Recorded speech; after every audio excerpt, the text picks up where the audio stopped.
कि उन्होंने अपने पुत्र को चिट्ठी लिखी महारानी ने कि मैंने अपने बाल कटवा लिए, मैं सचमुच में तुम्हारी प्रेरणा से मोहनी होगी और अब तुम भी अब मेरे लड़के हो। सचमुच आज तुम्हारे मुझे बड़ी प्रसन्नता हुई।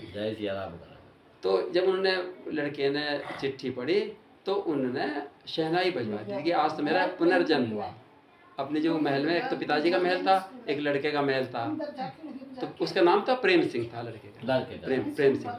तो उनने अपने शहनाई बजवा दी और वहाँ पे ढोल नगाड़े बज गए कि आज मेरा जन्म हुआ, मेरी माता ने मुझे अपनी पुत्र स्वीकार करा। तो राजा ने अपने मंत्रियों से कहा कि हमारे लड़के के महल में शहनाई क्यों बज रही।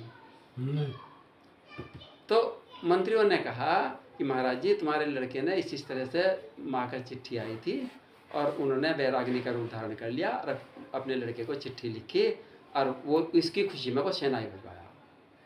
तो वो तो राजा इतना नाराज हुआ कि वहाँ उसे मारने के लिए उनने चल दिया। तो फिर उनके मंत्रियों ने कहा कि महाराज जी देखो, लड़के से अपना विरोध ना करो, इस तरह से जो मुसलमान राजा हैं तुम्हारा फायदा उठाने और तुम्हारी बदनामी होगी। तुम उधर लड़का को जब पता चला कि पिताजी मेरे से युद्ध करने के लिए आ रहे, तो लड़का भी तैयार हो गया कि मैं अपना बलिदान कर दूंगा, अपनी माता का नाम नीचा नहीं करने होने दूंगा।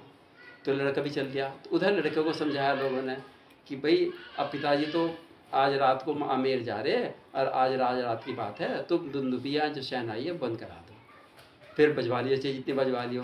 तुम्हारे पिताजी तो अब जा रहे हैं वहाँ पे आमेर, उनका प्रोग्राम था आमेर जाने का। तो लड़के ने शहनाई बंद करवा दी और उनके पिता आमेर पहुँच गए, जो थे माधव सिंह जी।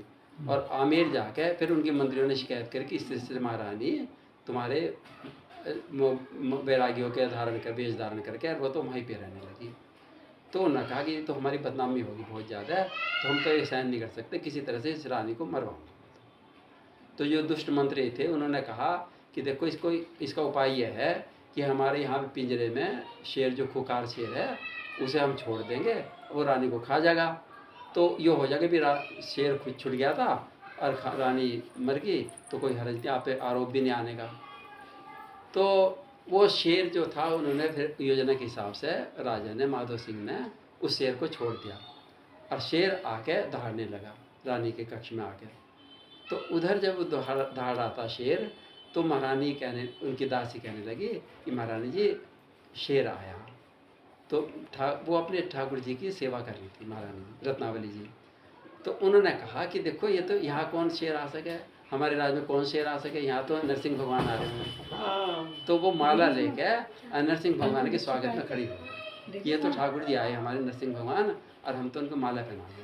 तो इतने में क्या हुआ, वो जो शेर था वो नरसिंह भगवान चतुर्भुज नरसिंह भगवान बन गया, नरसिंह भगवान की जय। और महारानी ने उनको माला पहना और वो फिर उनको चरण स्पर्श करके उनको भोग लगाया। और फिर नरसिंह भगवान ने, जिसने भेजे थे जो विरोधी मंत्री, सबको मार के और शेर उनका भी कल्याण कर दिया उनका भी कल्याण ही हो गया। तो उधर राजा ने जो समाचार मिला माधव सिंह को कि इस तरह से शेर को जिसने हमने भेजा था, वो तो महारानी के सामने नरसिंह भगवान का रूप धारण करके हमारी रानी का इतना प्रताप है, तो आके उनके चरणों में पड़ गया और उनसे क्षमा मांगी।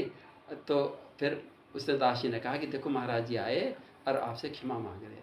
तो महाराज जी ने महारानी कहा कि देखो, ये तो ठाकुर जी से क्षमा मांग रहे, हमारे से क्या मांग रहे। तो इस तरह से उनका वो था। तो महारानी ने, सारे लोग चमत्कार को ही मान के चले, चमत्कार को ही सलाम करें। तो एक बार माधव सिंह और में जो इनके बड़े भाई थे में जो मान सिंह, निवेदन करूँ जी, 7 बजे ने दीपक करना हो, ये फिर चले जाओ। हाँ।